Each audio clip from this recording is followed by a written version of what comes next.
Alors, on va parler microservices tous ensemble. Je sens l'excitation qui est en vous, parce que vous savez que les microservices, c'est un sujet qui est hype depuis 2014.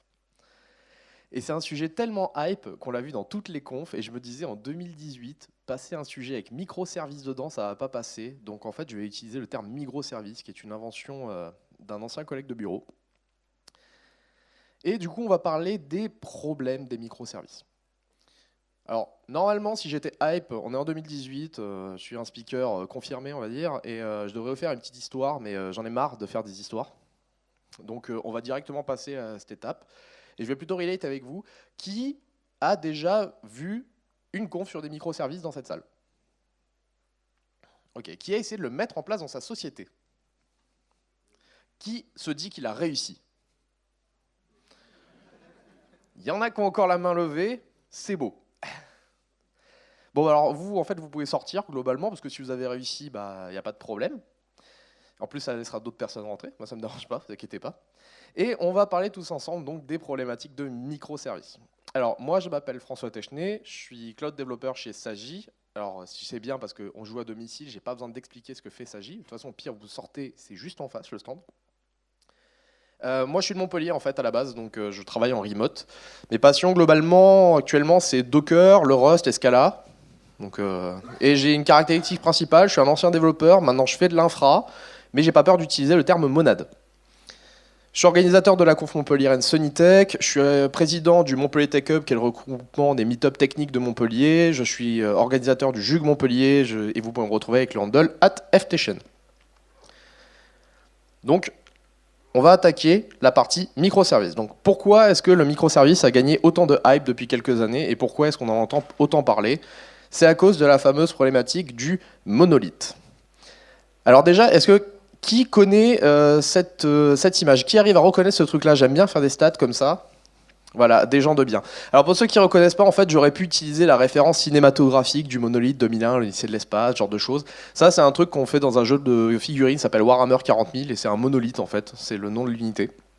C'est un truc qui est très lent, qui est très lourd, qui est très puissant, mais qui est assez massif, et qui a comme un petit problème, c'est qu'il est lourd. Il est lourd, il est lent, on a du mal à le faire évoluer. C'est particulièrement difficile. Et on a un autre problème généralement avec ces monolithes, c'est le problème d'être scalable. Alors pourquoi c'est un problème? La problématique avec votre monolithe, c'est qu'au bout d'un moment, si vous avez des problématiques de perf dessus, bourrer la puissance sur votre machine pour que votre monolithe aille plus vite, ça marche. Mais à des moments, on aimerait être capable de monter la puissance, la scalabilité de certaines parties de ce monolithe. Sauf qu'on n'a pas le choix de pouvoir dire je veux que le module utilisateur ou le module de la vente soit plus scalable dans un monolithe. On monte tout ou rien. Donc on avait des petits problèmes avec ce genre de choses. Un autre problème aussi qu'on essaye de tacler régulièrement avec le monolithe, c'est la problématique de la complexité. Votre monolithe, il évolue sans cesse, il devient de plus en plus difficile, et en fait, quand vous travaillez dedans, ça devient de plus en plus difficile de comprendre le métier parce qu'il est immense, et vous vous retrouvez noyé dans un nuage d'informations. Vous n'arrivez pas trop à savoir où est-ce qu'il faut toucher les choses, surtout que notamment, on est assez clair, votre monolithe évolue pas de manière parfaite, il y a toujours du dirty code qui rentre à l'intérieur, et ça devient de plus en plus complexe de travailler dedans. Donc, toutes ces problématiques cumulées, au bout d'un moment, il y a des gens qui se sont dit, on va faire des microservices. Alors comme tout truc qu'on présente en conférence, on arrive en disant regardez c'est magique, c'est trop bien, il n'y a pas de problème. Donc on va d'abord regarder qu'est-ce que c'est un microservice, et pour ça on va utiliser la super technique d'aller voir le blog de Martin Fowler et de quoter ça comme un gros sac. Donc en résumé, un microservice, un style d'architecture microservice, c'est une approche pour développer des applications uniques, comme une suite de petits services, chacun renant dans son propre processus et communiquant ensemble avec un mécanisme de communication léger, généralement du HTTP. Toutes ces unités sont construites sur des capacités business, donc avec un besoin fonctionnel, et sont déployées indépendamment et sont entièrement automatisées. On peut lire la suite, on s'en fiche. Ce qui est important, c'est tout ce que j'ai mis en gras. Donc un microservice, c'est quelque chose qui est petit, qui run seul, qui communique avec les autres avec un mécanisme léger, si possible idempotent et si possible n'étant pas lié à une technologie. Et surtout, c'est construit autour de capacités business et c'est déployable indépendamment. Ok? Est-ce que ça parle à tout le monde? Est-ce que tout le monde comprend à peu près ce que ça veut dire? Parce que ce qui est bien, c'est qu'on peut mettre une super définition du blog de Martin Fowler. Il y a un truc où vous pouvez me passer 2 heures à le lire, mais à la fin, généralement, on se dit qu'est-ce qui se passe, comment on met ça en place? Donc en fait, si on prend notre monolithe, l'idée c'est de dire on va essayer de découper notre monolithe en plein de petits trucs qui sont censés communiquer ensemble, faire un espèce de maillage d'informations et qui vont nous permettre à la fin de pouvoir être plus flexibles et de pouvoir scaler plus facilement et de pouvoir faire évoluer plus rapidement des petites portions de notre système. En gros, on va prendre un gros monolithe qui avant faisait généralement une grosse capacité technique de notre système, par exemple une vidéo sharing platform, et on va découper ça en plein de capacités business, l'upload, le streaming, le transcode, download, recommendation, subscription, et chacun de ces blocs va devenir une application à part entière qui vont communiquer ensemble. C'est bon? Tout le monde y est?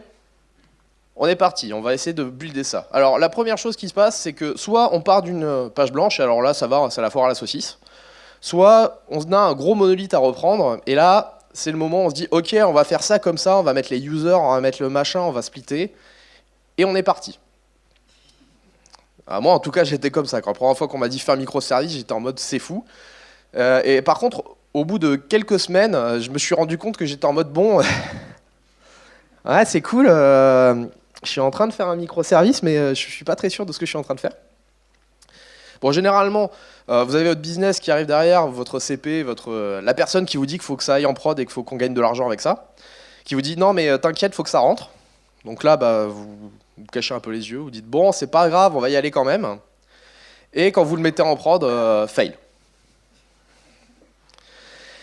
Et généralement, c'est un gros fail parce que la problématique, c'est pas ce que vous avez réalisé, c'est que vous vous rendez compte que vous aviez un objectif en faisant votre premier microservice. C'était d'avoir quelque chose d'indépendant que vous allez pouvoir déployer rapidement, vous allez pouvoir faire évoluer facilement. Et en fait, cette target-là, c'est souvent celle-là que vous avez ratée. Vous avez quelque chose qui est petit, certes, mais qui ne répond absolument pas aux critères des microservices, qui en fait dans votre système ne vous a rien apporté en termes de scalabilité, en termes de complexité d'approche de votre système, ou même sur le fait que ce soit plus rapide et plus indépendant à déployer. La plupart du temps, votre service a beau être un microservice, mais en fait, c'est pas un microservice et vous arrachez les cheveux dessus.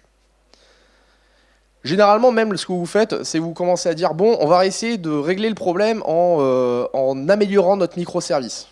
Donc là, vous faites ce que vous voulez, vous partez en live complet, ça empire le problème généralement, et là, vous avez 2 solutions. Soit vous vous allongez par terre de manière très triste, vous pleurez et vous dites en fait les microservices c'est pas utile, soit vous cherchez à comprendre le pourquoi. Nous c'est ce qui s'est passé dans une boîte où j'étais avant, on était avec certains collègues, on avait des microservices. On en avait une trentaine qui tournaient ensemble, et à un moment on s'est dit c'est quand même chiant parce que j'ai l'impression que ça ne correspond pas aux critères de ce qu'on voulait avec du microservice. Et à la bière, bien évidemment, un de mes anciens collègues s'est retourné vers moi et fait mec, en fait on n'a pas des microservices, on a des microservices quoi. Et donc, en fait, ces microservices, ces fameux microservices qui n'arrivent pas à vous apporter ce que vous vouliez à la base, on va essayer de comprendre pourquoi pourquoi votre service est devenu comme ça, et surtout, est-ce que c'est vraiment mal, et est-ce qu'on n'a pas moyen d'en faire quelque chose pour aller vers ce qu'on voulait initialement avec du microservice. Donc déjà, avec le microservice, qu'est-ce qu'on cherchait à faire? Si on regarde l'évolution des architectures software, dans les années 90, on avait des magnifiques plats de spaghetti, on avait des grosses applications dans lesquelles on linkait des fonctions entre elles dans tous les sens en mode impératif, et on se finissait avec un gros plat de spaghetti immonde à maintenir au bout d'un moment, mais ça a marché. Au bout d'un moment, certaines personnes sont passées par là et ont dit « Ok les mecs, ce qui serait peut-être bien, ça serait de lier les choses ensemble, mais par besoin technique, en mettant des layers, et donc on va faire des architectures en lasagne. » Et en gros, ce qu'on cherche à dire en faisant de microservices, c'est on va faire une architecture ravioli. On va prendre des capacités de nos systèmes et on va les mettre dans des petites ravioles, on va faire tourner ça dans une grosse soupe qui s'appelle le réseau, et on va faire travailler tout ça ensemble. Ce que l'avenir sera fait, on ne sait pas. Premier qui me dit serverless, je le tape. Mais bon, parce que serverless, c'est du spaghetti à travers le réseau. Hein, bon, bref. Désolé YouTube et ceux qui aiment le serverless, voilà. Et alors du coup, c'est cool, on dit qu'on va faire une raviole, mais on est en lasagne, et vient déjà cette première problématique, on se dit, ok, je dois changer quelque chose. Mais une des premières choses qu'on a comme problème quand on se dit on va faire un microservice, quand on regarde toutes les confs qu'il y a dessus, c'est, ok, je fais comment? Parce qu'en fait, si vous regardez les trucs microservices, vous vous rendez compte que vous avez une quantité d'informations qui sont mises. Là, j'ai pris qu'un sous-ensemble de ce que moi je connais. Des choses que moi j'ai essayé globalement. Et toutes ces technologies sont valides pour faire du microservice. Il n'y a pas une approche mieux que les autres en microservice, celle qui correspond. Mais c'est très compliqué parce que quand on a le choix entre tout ce panel de logique, de tout ce panel de technologies, on se retrouve à avoir une problématique de compréhension et d'essayer de tout mixer ensemble. Donc, généralement, on fait notre choix technologique par volonté, parce qu'on a envie de se faire plaisir, on va être honnête la plupart du temps, ou alors par obligation de notre société. Et une des choses qui revient généralement avec toutes ces technologies, si vous les analysez vraiment, hein, si on reprend toutes ces technos les unes derrière les autres, c'est qu'elles sont toutes un peu chères à mettre en place. C'est pas des technos, quand on vous présente des choses pour le microservice, ce sont des choses qui sont assez lourdes, qui ont un gros impact sur la manière dont vous travaillez, tout simplement parce qu'elles sont pensées pour améliorer votre système et avoir des microservices, donc des choses très petites, déployables facilement, rapidement, etc. Alors que vous, la plupart du temps, vous êtes en train de faire une extension de votre système, vous avez pris quelque chose dans votre monolithe et vous avez juste essayé de le sortir. Donc vous avez un énorme coût technique à faire ce genre de choses. Donc c'est la première chose à prendre en compte quand on réfléchit pour du microservice et qu'on dit « Ok, j'ai eu un problème, c'est le microservice, ça coûte cher. Ça coûte cher techniquement. » Et c'est pas que techniquement que ça coûte cher. C'est aussi une problématique en dehors de la technique. Et pour ça, on va parler complexité. Alors, il y a quelqu'un que j'apprécie beaucoup qui s'appelle Arnaud Lemaire, qui a défini la complexité comme, en fait, pourrait être découpée en trois choses. Vous avez trois types de complexité dans votre système. La complexité essentielle, c'est ce que fait votre business, c'est les choses que vous ne pouvez pas enlever. Si vous faites du bancaire, votre complexité essentielle sera énorme parce que vous faites du bancaire, c'est très difficile, etc. C'est votre fonctionnel. Vous avez la complexité mandatory, ça c'est toutes les choses qui sont obligatoires dans votre système en termes de complexité pour que ça tourne. Typiquement, votre serveur HTTP, c'est de la complexité mandatory parce que vous avez besoin que votre système soit plat dans HTTP, vous avez besoin de sauvegarder de l'information dans une base de données. Donc ça, c'est une complexité dans votre système, mais qui est obligatoire. Et après, vous avez la fameuse complexité accidentelle. Fameuse complexité accidentelle que l'on nomme souvent en dette technique dans toutes les sociétés. Et dans votre logiciel, la problématique, c'est que la complexité, en fait, se multiplie par le nombre d'interactions que vous avez entre vos modules. Dans votre système, en fait, la complexité, c'est pas seulement cette somme de complexité, c'est une multiplication de tous les modules au sein de votre système, de toutes les capacités de votre système qui se multiplient les unes les autres. Et l'objectif du microservice, en fait, à la base, c'est de dire on va prendre la complexité de notre système et le but du jeu, ça va être de faire une petite raviole dans laquelle on va baisser la complexité essentielle parce qu'on va réduire le scope de notre application, donc réduire cette complexité essentielle, en augmentant légèrement la complexité mandatory parce qu'on va venir rajouter des choses supplémentaires pour gérer des choses dans le cadre d'un microservice parce qu'on passe des choses à travers le réseau, etc. Et mécaniquement parlant, vu qu'on va faire des choses plus petites, on va baisser la complexité accidentelle. Ça, c'est la théorie, c'est ce qui nous attire la plupart du temps quand on veut faire du microservice. Sauf que dans la pratique, en fait, on se rend compte que quand on fait des microservices, on n'a pas réussi à généralement couper notre complexité essentielle. Ceux qui ont fait du microservice, est-ce que vous avez vraiment l'impression que le nouveau service de user que vous avez sorti de votre monolithe, vous avez une complexité essentielle, fonctionnelle à l'intérieur de ce système de user qui est vraiment plus faible? La plupart du temps, c'est rarement le cas. Par contre, vous avez vraiment augmenté votre complexité mandatory parce que vous avez dû gérer beaucoup plus de choses d'un point de vue technique. Et votre complexité accidentelle, vu que vous avez augmenté votre complexité mandatory, généralement, elle a aussi augmenté. Donc en fait, ce qu'on est en train de voir, c'est qu'en voulant faire du microservice, en allant faire vers du ravioli, en fait, on n'a pas fait une ravioli, on a pris notre gros plat de lasagne, on a tiré dedans. Et si vous avez déjà fait cette expérience dans la vie pratique, vous savez que c'est quelque chose qui ne se fait pas de manière très propre de tirer une grosse portion d'un plat de lasagne. Vous avez des fils qui continuent à tirer entre votre plat de lasagne et la part que vous sortez. Vous avez des trucs qui tombent, etc. Ben, c'est exactement la même chose sur votre microservice que vous avez exporté. En fait, vous étiez sur un monolithe qui était un gros tas de boue. Vous vouliez aller vers du microservice. Sauf qu'en fait, en exportant quelque chose comme ça, comme un gros sac, vous êtes allé sur un gros tas de boue distribué. Et vous savez comment moi j'appelle ça? J'appelle ça du chaos contrôlé. C'est-à-dire que vous avez juste introduit dans votre système du chaos en rajoutant du network. Parce qu'il y a une chose que vous devez prendre en compte, c'est que le microservice, vous passez tout le temps par le réseau. Le réseau, c'est pas fiable et c'est lent. Quand vous appelez une fonction dans votre machine, vous êtes sûr et certain que ça va bien se passer. Votre compilateur vous a assuré que ça se passerait bien, et votre runtime, Java, .NET, ce que vous voulez, s'assure que l'exécution va bien se faire. Vous pouvez avoir une exception, on est d'accord. Mais vous êtes sûr que l'appel se passera bien. Quand vous utilisez le réseau, ce qui est le cas à travers du microservice, vous introduisez une complexité, vous introduisez du chaos en fait.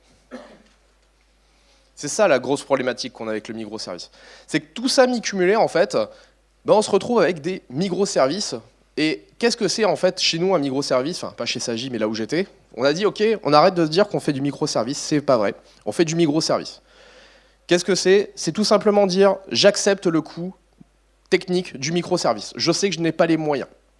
Pourquoi? Parce que je suis une start-up, parce que j'ai besoin de grossir, que je n'ai pas le temps de faire des choses parfaites techniquement. Donc j'accepte que je ne vais pas réussir à faire un microservice parfait.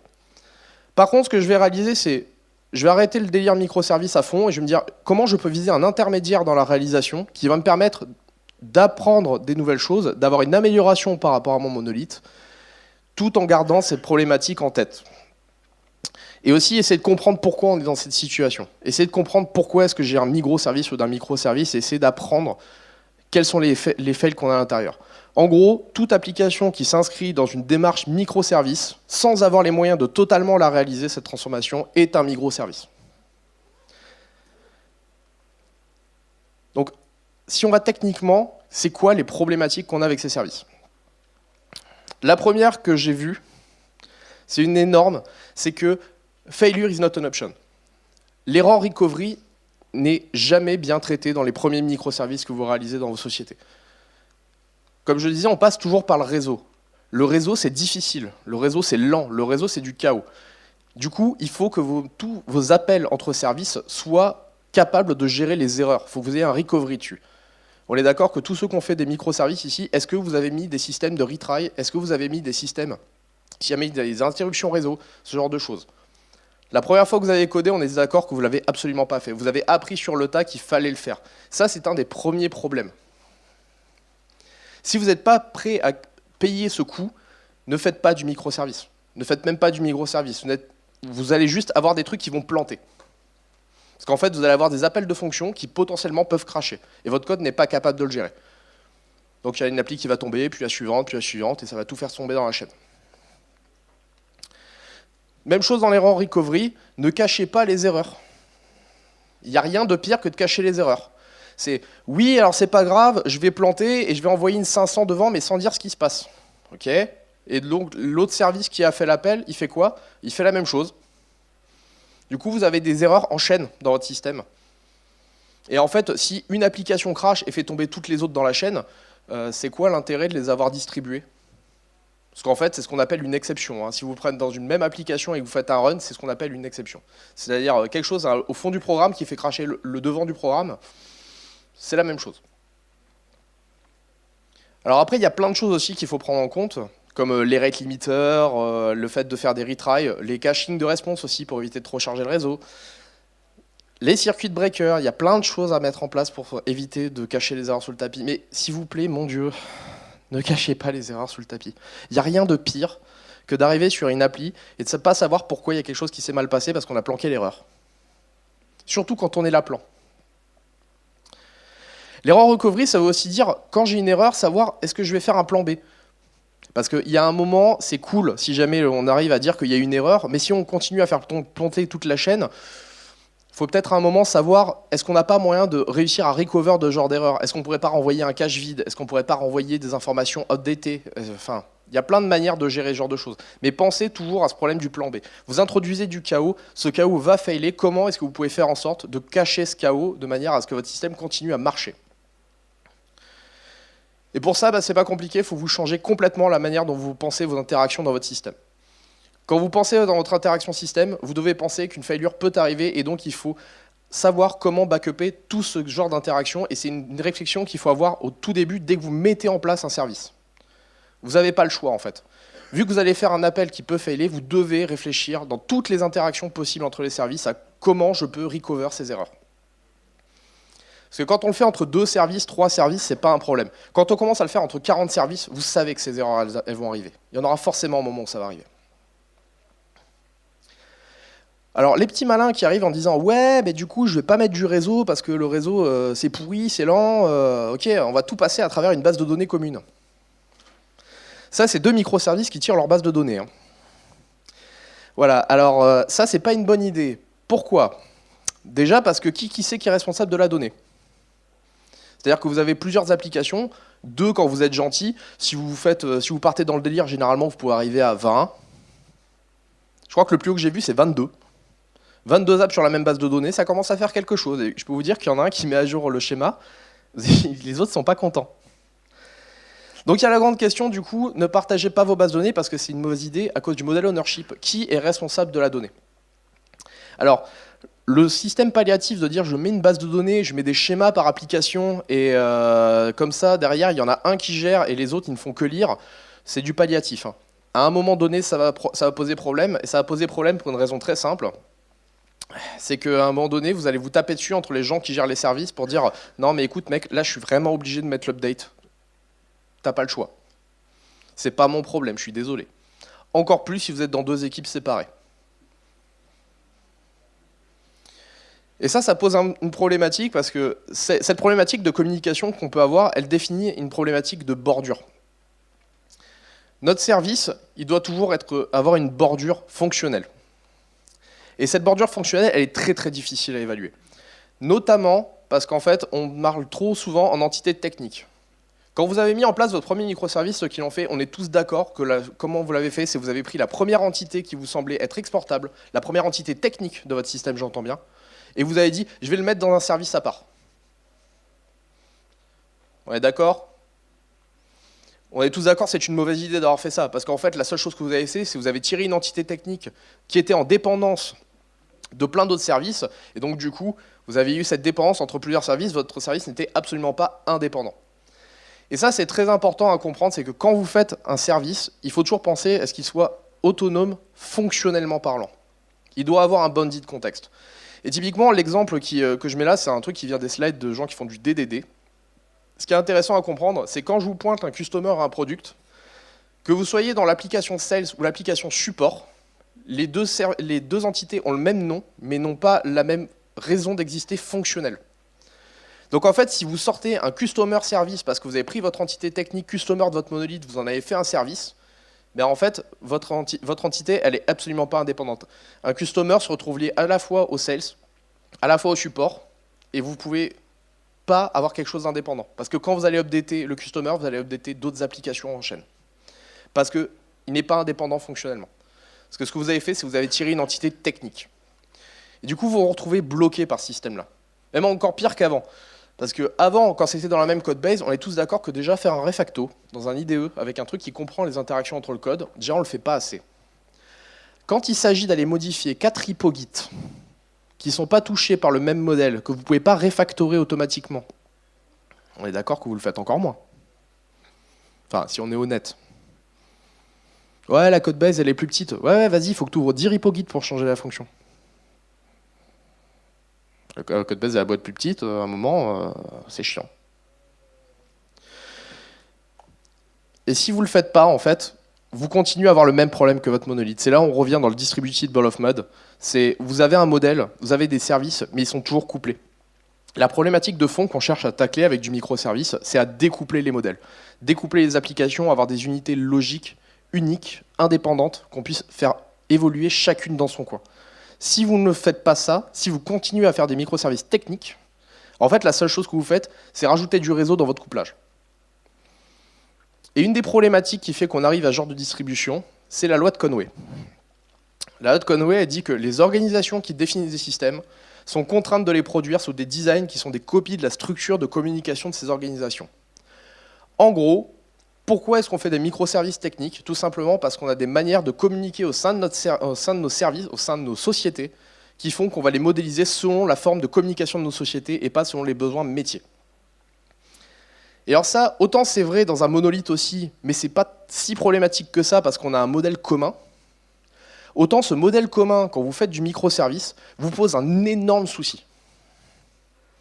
Il vous pose un énorme souci pour tout ce qui est modélisation, mais il pose aussi un souci sur la communication. Tous ceux qui ont fait du microservice à un moment dans leur vie ont eu cette fameuse question à se poser, un moment où il y a une erreur en prod. Est-ce que quelque chose a changé ou est-ce que c'est moi qui le parse mal? Ça, c'est le problème des breaking change qui arrivent dans les systèmes. Pourquoi est-ce qu'il y a ces breaking change qui arrivent? Tout simplement parce qu'on est sur ce fameux modèle unique, où il y a quelqu'un qui doit modifier le système, et quand vous mettez à jour, vous vous demandez, est-ce que c'est moi qui ai mal fait quelque chose, ou est-ce que c'est quelqu'un qui a changé le modèle et qui a oublié de me prévenir? Et ça, c'est clairement un des trucs, c'est un plus gros des pain points dans le microservice, et c'est là où vous ne faites pas un microservice, vous faites un microservice. Il y a un autre souci aussi sur la communication qui est très important, c'est qu'on se focus vachement sur le format d'échange, mais pas sur la manière dont on communique entre les services. Quand on parle de communication entre deux services, on parle de protocole, et un protocole entre deux services, c'est le format, mais c'est aussi définir les actions qui vont pouvoir être réalisées. C'est pas seulement dire on va échanger tel customer, et customer il va avoir cette tronche-là, c'est qu'est-ce qu'on peut réaliser, qu'est-ce qu'on expose, et c'est aussi le moyen dont on l'échange. En ce moment, il y a plein de confs qui commencent à réémerger sur le domaine de l'event sourcing. L'event sourcing, en fait, c'est ni plus ni moins qu'une communication basée comme un modèle agent. C'est-à-dire que vous forwardez des messages et c'est à la responsabilité de la personne qui attend ce message de savoir comment ça se gère. C'est un modèle intéressant, mais c'est pas parce que on se met à faire du microservice que c'est un modèle qui a plus de sens. Ce que vous faites la plupart du temps, c'est de la communication directe. Je dis pas que c'est forcément moins bien que du modèle agent. De la communication, vous faites du fire and forget, c'est juste, il faut maîtriser le protocole et savoir à quel moment vous en avez besoin fonctionnellement. En gros, la plupart du temps, quand je vois des gens me dire « Non mais t'inquiète pas mec, on va passer sur du CQRS event sourcing, ça va trop bien se passer entre nos systèmes », en fait les mecs ce qu'ils veulent, c'est pas faire du CQRS event sourcing, c'est ne plus avoir à faire la connexion HTTP entre deux services. C'est un palliatif technique. On est sur un problème de microservice. On essaye de régler la problématique de l'HTTP et du réseau en disant « Non mais on va faire du fire and forget ». Et du coup, l'orchestration dans ton système, t'y penses ou pas? Parce que, il y a un moment, si on envoie des messages et que ce qu'on veut, c'est avoir une suite de services qui font des choses dans un ordre précis, qui réagissent les uns avec les autres, comment on peut être sûr que le workflow se passe bien continuellement? Genre, typiquement, si on a des problématiques de consensus ou de transactions distribuées. Ah oui, parce que quand on fait du microservice, c'est pas pour ça qu'on perd la transaction. Vous faites du bancaire, vous faites un système de booking d'hôtel, vous avez 3 services qui gèrent des choses différentes, vous avez une seule et même transaction pour un client. Sauf que du coup, vous êtes passé d'un monolithe où vous pouvez mettre un gros système transactionnel bien lourd sur un truc où il faut que vous fassiez un système distribué. Alors je ne vais pas vous la refaire sur le fait que les transactions distribuées, c'est un métier difficile. C'est quelque chose de compliqué. Et généralement, on utilise des outils à l'intérieur, mais personne ne les comprend. Qui ici s'est déjà amusé à regarder comment marche Paxos ou Raft? C'est juste les deux algorithmes qui font tourner etcd ou Zookeeper, ou en gros tous les trucs qui gèrent les consensus de toutes vos boîtes. Tous les gros systèmes sont basés sur ces algos de consensus la plupart du temps, et globalement on les utilise les yeux fermés en se disant « ouais, ça fait quelque chose ». On va dire qu'on est d'accord, c'est un petit souci de se dire qu'on va faire de la distribution et en gros, on n'est pas capable de la gérer convenablement. On n'est même pas foutu de savoir comment est-ce que ça se gère en interne. Bon, c'est bon. Est-ce que vous êtes chaud maintenant pour faire des microservices chez vous? Alors, clairement, il faut le faire quand même. Moi, je regrette absolument pas de l'avoir fait, tout simplement parce que ça m'a ouvert plein de choses. J'ai découvert plein de choses, enfin, des choses que je connaissais globalement de loin, mais ça m'a ouvert les yeux sur énormément de choses. Et maintenant, je sais que quand je code, je fais beaucoup plus attention, même à l'intérieur d'un monolithe. C'est-à-dire que les erreurs que j'ai rencontrées en microservices, là où j'ai fait des microservices, c'est les choses, même quand je fais un monolithe, je prends en compte ces problématiques-là en interne. C'est juste que je sais qu'il y a des choses dont je n'ai pas besoin de me soucier.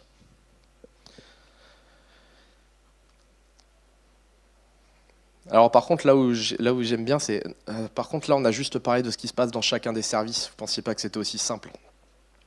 Si je vous rappelle la définition, il y avait la notion d'indépendance, etc. Mais il y avait aussi un gros truc qui est très important, c'est le fully automated. Parce que l'intérêt du microservice, c'est de pouvoir aller plus vite. C'est de pouvoir mettre à jour plus vite vos systèmes. C'est que votre customer, votre service customer, vous puissiez le passer en V2, en V3, en V4, en V5 super rapidement. Là où avant, on avait des énormes monolithes où on livrait 4 fois par an, parce que vous savez qu'on avait 4 monolithes dans la boîte qui communiquaient, qui avaient des breaking change et qu'on était obligé d'attendre, de synchroniser, de faire des périodes de non-régression de 3 semaines, 2 mois. Bah ça, on ne le veut pas en microservices. Ce qu'on veut, c'est aller de plus en plus vite.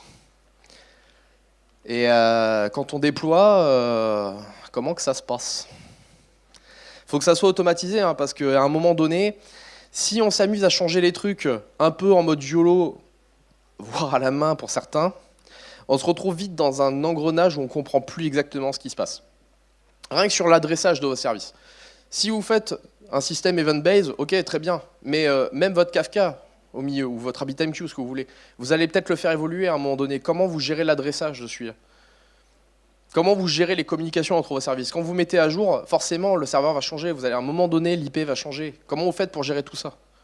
Le premier mec qui arrive qui dit « Non, mais t'inquiète, tu changes la conf et tu restartes. » Ouais, sur 40 services qui sont distribués sur 120 machines, ouais. Du coup, on a des grosses problématiques d'orchestration. Et alors, il y a une chose qui est très importante pour moi. Orchestration, ça ne veut pas dire Kubernetes. Il y a un moment, l'orchestration, on ne parle pas de conteneur quand on parle d'orchestration. L'orchestration, c'est le fait d'aller exécuter des tâches dans un ordre précis sur un ensemble de machines. Vous pouvez faire avec du Jenkins et du Shell, ça reste de l'orchestration. C'est pas la plus sexy, c'est pas la plus moderne, c'est pas la meilleure façon de faire selon vos croyances, mais ça reste de l'automatisation.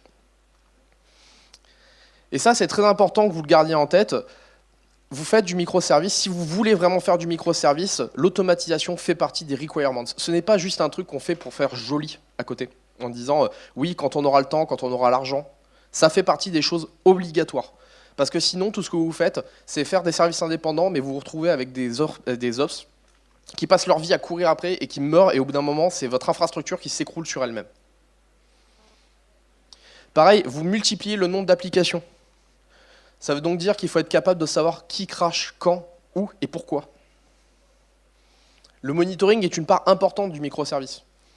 C'est bien distribuer un truc sur 20 services et qui se déployer avec des réplicas dans tous les sens. Sauf que si à un moment donné, votre client vous dit qu'il y a un problème et que vous êtes incapable de savoir où dans la chaîne il y a le souci,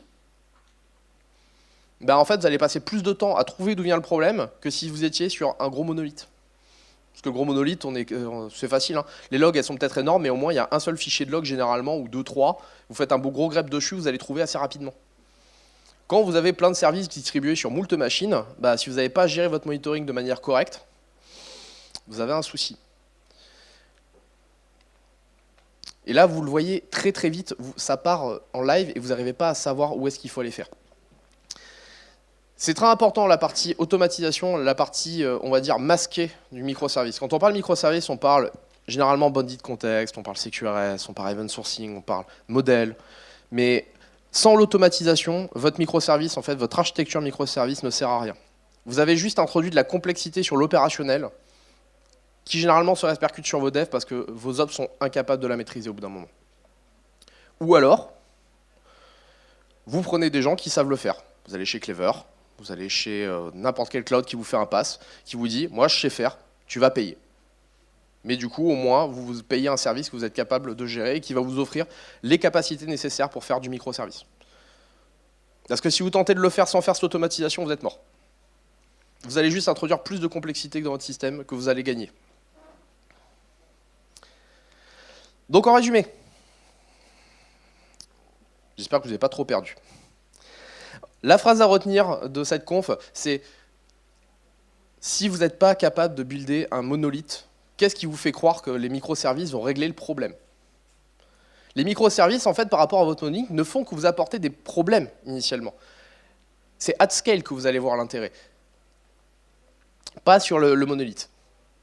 Donc, réfléchissez toujours, déjà, c'est est-ce que vous faites du microservice pour une bonne raison? Si vous avez un vrai besoin, que vous avez une vraie raison de faire du microservice, clairement, allez-y. Faites mettre du microservice, ça vous aidera. Mais posez-vous la question, est-ce que vous n'êtes pas en train de juste prendre une archi parce qu'elle est shiny, qu'elle est à la mode et qu'en gros, depuis 2014, on dit que c'est ce qu'il faut faire.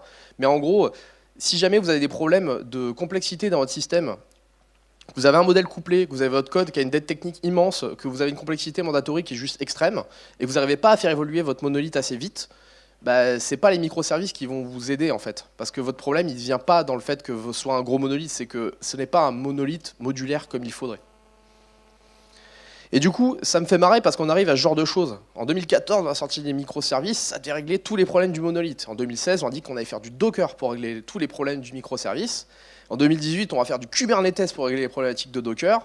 En 2019, on dira qu'on fera du serverless pour régler les problématiques de Kubernetes. Et en 2020, on dira qu'on fait du monolithe pour régler les problématiques du serverless.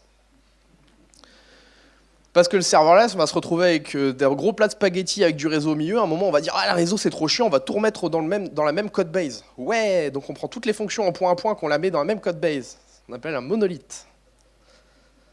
Voilà. Donc, en gros, repensez à ce schéma. S'il y a une slide que vous devez vous souvenir de toute cette conf, c'est celle-là. Si vous voulez faire du microservice, d'abord, analysez est-ce que votre monolithe n'est pas un gros tas de boue. Si c'est un gros tas de boue, ne cherchez pas à faire directement du microservice.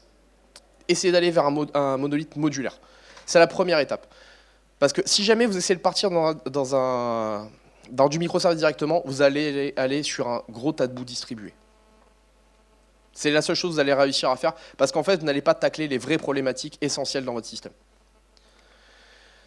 Donc un microservice, dans le fond, c'est quoi? C'est un petit service qui a un contexte borné. Un contexte fonctionnel borné, pas un contexte technique borné, qui est peu couplé, dont vous maîtrisez l'ownership. C'est-à-dire qu'il n'y a pas de question de qui gère le service, etc. Ce n'est pas un truc qui erre dans la nature jusqu'à ce qu'une pauvre âme se retrouve avec un ticket à dire « t'es obligé d'aller t'en charger ». Il est petit et il fait exactement ce qu'on veut. Il y a une portabilité de protocole. Alors ça, je ne l'ai pas mis, hein, mais ça coule de source. Le premier qui me dit qu'il fait un microservice en mettant de l'OJB à l'intérieur, c'est pas un microservice. Le protocole, il n'est pas portable, il n'est pas agnostique. Il engage. Non, faites pas ça. Parce que du coup, vous obligez les petits copains à utiliser de l'OJB aussi. On parle même pas juste de changer de techno, on parle d'obliger des gens à utiliser une capacité principale d'un autre langage. C'est horrible. Et l'automatisation. Le pilier numéro 6, il est ultra important. Si vous automatisez pas, ne cherchez pas à faire du microservice. Tout ce que vous allez faire, c'est mettre à plat vos ops. Et vous savez que maintenant, on fait du DevOps. Hein, donc on est gentil avec ses copains opérationnels. Comme vos opérationnels sont gentils avec vous côté développeur. Voilà. Mais par contre, clairement, je sais que cette conf est légèrement dramatique, mais ne vous inquiétez pas, essayez de le faire. Tout ce que je cherche, c'est juste à ce que vous preniez conscience avant de partir qu'il y a des problèmes qu'il faut tacler, que vous ne taclerez pas d'ailleurs, hein, et c'est très bien parce que faire un microservice, c'est pas mauvais pour une société. Tous les problèmes que j'ai là, tous les gens les rencontrent, et moi je les rencontre encore. Hein. Mais quelque part, au moins savoir qu'ils existent, c'est savoir que c'est pas le vrai fond du problème, et que le fond du problème, il est sur mon modèle couplé, il est sur mon découpage de services, et sur le fait que j'ai pas assez automatisé, que j'ai pas assez géré tout mon système. Ça me permet de voir le futur. Et alors derrière, ce qui est bien, c'est qu'une fois qu'on a fait ce genre de choses, on arrive sur plein de trucs beaucoup plus compliqués. On part sur du CQRS, event sourcing, il y a des problématiques de sécurité, il y a des problématiques justement de rate limiting, il y a énormément de choses qu'on peut faire. Mais si vous n'avez pas fait cette base simple, entre guillemets simple, essayez même pas de faire la suite. Sinon, on revient comme avec le fameux tweet que je vous ai mis, hein, on fait du microservice pour tacler le monolithe, on fait du Docker pour tacler le microservice, on fait du Kubernetes, voilà. En fait, on rajoute de la complexité technique pour contrer une complexité technique. Revenez à votre question, quelle est la complexité essentielle que vous voulez tacler? Si on reprend le monolithe, en gros, ce qu'on voulait tacler, c'était la problématique d'information. Ben, faites un monolithe modulaire. Ce sera beaucoup plus simple de raisonner dedans. Vous n'avez pas besoin de faire un microservice pour faire ça. Vous voulez scaler des parties, là on peut discuter. Là, il y a une logique. Donc faites-en, mangez-vous les dents, pensez juste à tout ce que j'ai marqué là, et bonne chance pour tous vos microservices dans le futur. Et du coup, si vous avez des questions, c'est maintenant. Sinon, je serai juste en face au Boost Sagi derrière. N'hésitez pas à venir nous voir.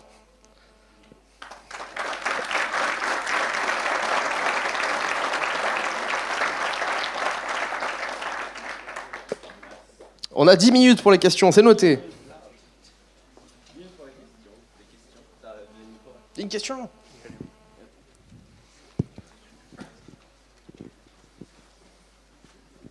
Bonjour, déjà je trouve tes slides vraiment super, je sais pas si tu vas les mettre quelque part. Alors j'hésite à les filer parce qu'en fait les slides je les ai regardés tout à l'heure, s'il n'y a pas le discours avec, Clairement, c'est que des images, c'est que des jolies images. Je peux les mettre à dispo si vous kiffez les gifs et les images. Non, mais si on veut rajouter notre discours dessus ou Ouais, pas de problème. Je mettrai Ok. les slides. Je vais les tweeter.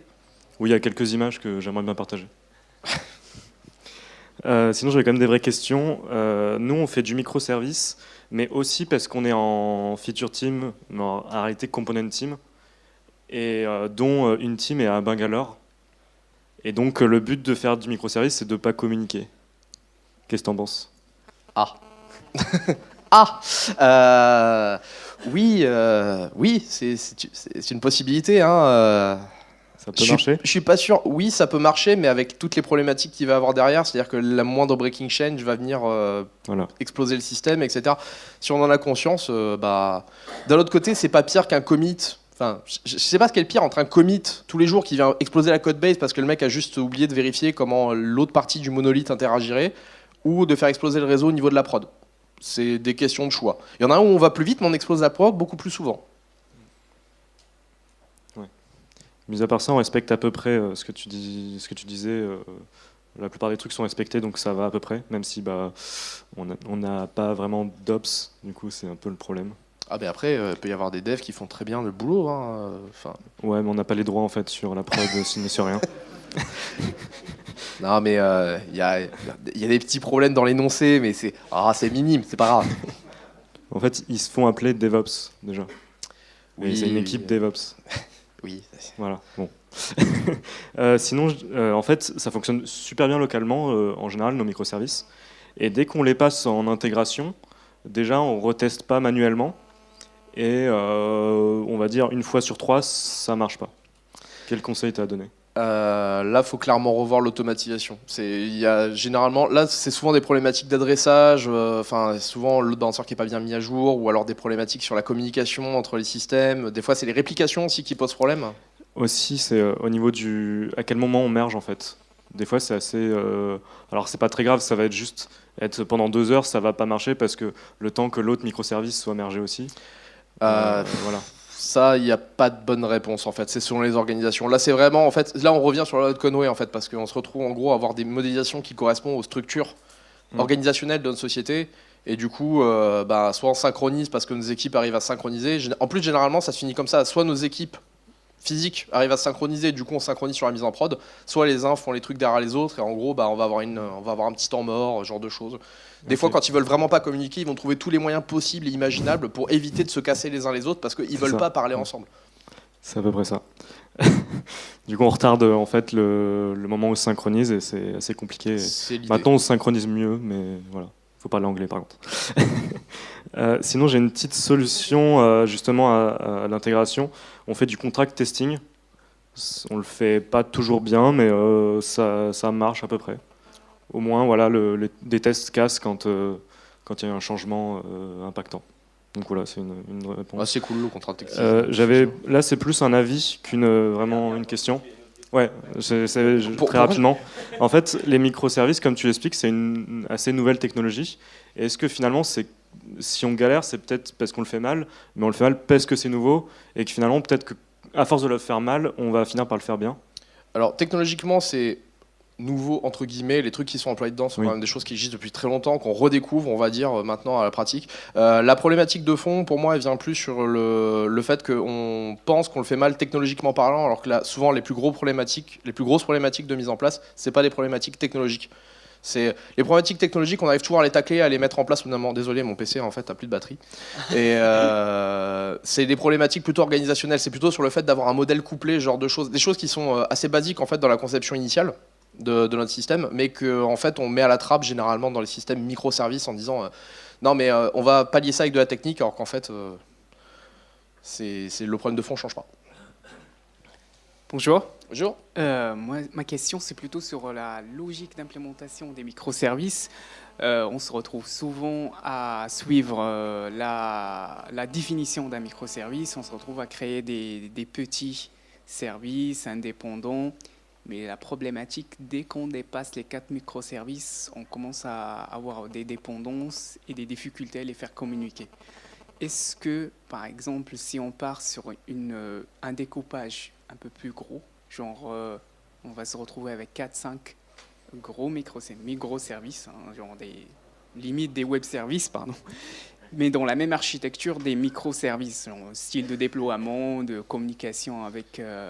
Est-ce que ça peut résoudre un peu le problème? Parce qu'apparemment, les microservices, dès qu'on en a beaucoup, on galère. En fait, oui, si jamais il y a un besoin fonctionnel, parce qu'il y a un vrai fort besoin fonctionnel sur quelque chose, autant faire un gros service qui gère tout ce besoin fonctionnel au sein du système et les faire trucs. Je vais même vous donner un pro tips.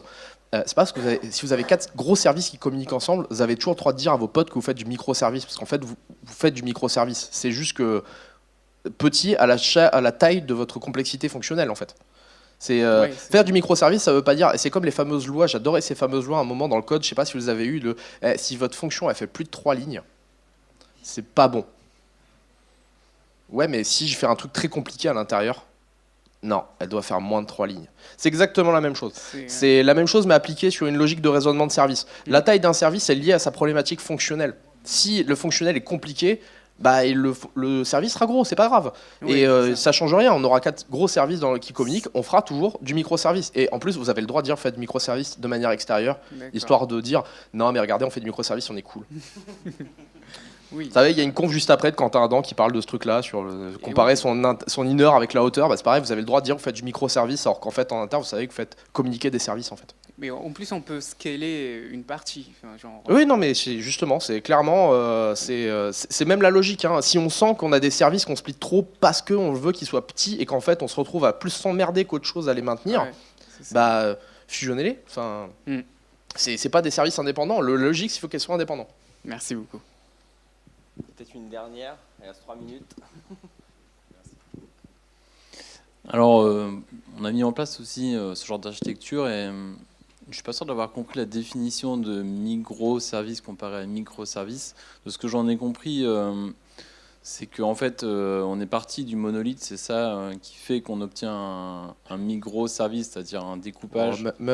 J'étais dans une boîte où on a tout fait from scratch et on s'est retrouvé avec des microservices au milieu, en fait. D'accord. Je ne suis pas certain d'avoir bien compris la définition exacte, mais c'est pas. En gros, c'est que le truc à retenir, c'est que en gros, tous les microservices dans 80% à 90% des boîtes sont des microservices, en fait. On n'arrive jamais à faire des vrais microservices. Il n'y a que des gens qui sont acharnés du truc qui arrivent, mais il faut juste l'accepter et se dire. Si ça s'inscrit dans la démarche et qu'on va dans la bonne direction, c'est pas grave en fait. Le seul problème, c'est qu'il faut pas aller dans la mauvaise direction. Faut éviter de faire des services qui sont inutiles. Ok. Et du coup, alors peut-être qu'on fait partie des rares qui ont été au bout de l'exercice, mais j'ai l'impression que tel que présenté, en fait, on a pris une hypothèse de communication entre les services qui était que les services ne communiquaient jamais entre eux. C'était un principe de base en fait, plus en partant du coup sur de l'eventing et de la réaction. Et que, effectivement, découper les services pour les faire s'appeler entre eux, pour moi, ça veut dire qu'ils ne sont pas si indépendants les uns que les autres, en fait. Et qu'il vaut mieux avoir, dans ce cas, un monolithe, comme tu le dis. Et que, du coup, il y a quand même beaucoup de problèmes qui se résolvent naturellement en passant par de l'eventing. Et on a vraiment une indépendance de service qui justifie pleinement l'approche, en fait, et qui n'est pas si compliquée et qui résout au passage tous les problèmes de réseau dont tu parlais. La problématique de fond sur d'avoir une garantie de délivrabilité des messages dans un ordre. Mais on en parle souvent de l'eventing, mais la problématique de l'eventing, elle est que dans certaines sociétés, et j'ai été dans une société où on a ce problème-là, on a fait de l'eventing, sauf qu'on avait un problème d'orchestration parce qu'on avait besoin d'avoir des trucs de consensus, de distribution entre plusieurs services. Ouais, je pense que ça fait partie des limites peut-être. Et là, on arrive sur le modèle eventing. Finalement, on a préféré repasser sur un modèle d'adressage direct parce qu'en fait, c'était plus, on arrivait à avoir plus une gestion synchrone et en fait, finalement, on avait besoin de cette gestion synchrone pour faciliter le système, parce que au bout d'un moment dans l'eventing tu fais un truc qui event qui part dans 3 systèmes qui de près est repris par 2 ou 3 autres systèmes pour réconcilier les informations, pour réussir à donner une information à la fin. On finissait par s'arracher les cheveux. Okay. Mais ça dépend le besoin technique. Après, clairement l'eventing est une très bonne idée si vous n'avez pas besoin de faire ce genre de choses. Moi j'étais dans le cas où on a eu des problématiques avec. Et l'eventing n'est pas aussi un truc gratuit que tout le monde fait directement. C'est sûr, merci. Merci beaucoup François, on peut le applaudir.